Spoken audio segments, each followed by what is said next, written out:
Hi ಎಲ್ರಿಗೂ ನಮಸ್ಕಾರ ರೀ. ನಾನು ನಿಮ್ಮ ಪ್ರೀತಿಯ ಗಾಯಕಿ ಪೂಜಾ ವಿಭೂತಿ ಮಾಡಿ.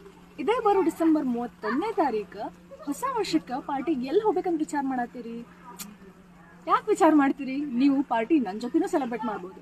ಅದು ಹೆಂಗಂತೀರಿ? ಹಾರೋಗೇರಿ ಒಳಗೆ ಹೋಟೆಲ್ ಸಹಕಾರದವ್ರು ಭಾಳ ಚಂದ ಪ್ಲಾನ್ ಮಾಡ್ಯಾರ ಈ ಸಲ ಹೊಸ ವರ್ಷಕ್ಕೆ. ನಾವೆಲ್ಲ ಸಿಂಗರ್ಸ್ ಬರತ್ತೀವಿ, ಜೊತೆಗೆ ಮುಂಬೈಯಿಂದ ಡಾನ್ಸರ್ಸ್ ಬರತ್ತಾರ, DJ ನೈಟ್ಸ್ ಐತಿ. ಸೊ ಅವ್ರ ಜಸ್ಟ್ 250 ಮೆಂಬರ್ಸಿಗೆ ಅಷ್ಟ ಅಲೌ ಮಾಡ್ಬೇಕಂತ ಹೇಳಿ ಅಷ್ಟ ಟಿಕೆಟ್ಸ್ ಇದು ಮಾಡ್ಲಿಕತ್ತಾರ. ಸೊ ತಗೋರಿ, ನೀವು ಡಿಸೆಂಬರ್ 27 ಒಳಗೆ ಟಿಕೆಟ್ ತೊಗೊಂಡ್ರಿ ಅಂದರೆ 899 ಐತೆ. ಸೊ ನೀವು 27 ಆಫ್ಟರ್ ತೊಗೋತೀನಿ ಅಂದ್ರೆ 999 ಪರ್ ಪರ್ಸನ್ಗೆ ಕೊಡ್ತಿದ್ದಾರೆ ಅವರು. ಮತ್ತು ಯಾಕೆ ವೇಟ್ ಮಾಡತ್ತೀರಿ? ಹೋಗ್ರಿ, ಲಘು ಲಘು ಟಿಕೆಟ್ಸ್ ತಗೋರಿ. ನಾನು ನಿಮ್ಗೆ ಕೆಳಗೆ ನಂಬರ್ ಅವ್ರದ್ದು ಮೆನ್ಷನ್ ಮಾಡಿರ್ತೀನಿ. ಸೊ ಅವ್ರಿಗೆ ಕಾಲ್ ಮಾಡಿರಿ, ಟಿಕೆಟ್ಸ್ ತಗೋರಿ. ಆಮೇಲೆ ಇನ್ನೊಂದೇನಂದ್ರೆ ಸ್ಟೂಡೆಂಟ್ಸ್ಗೆ 20% ಆಫ್ ಕೂಡ ಇಟ್ಟಾರ ಅವರು. ಸೊ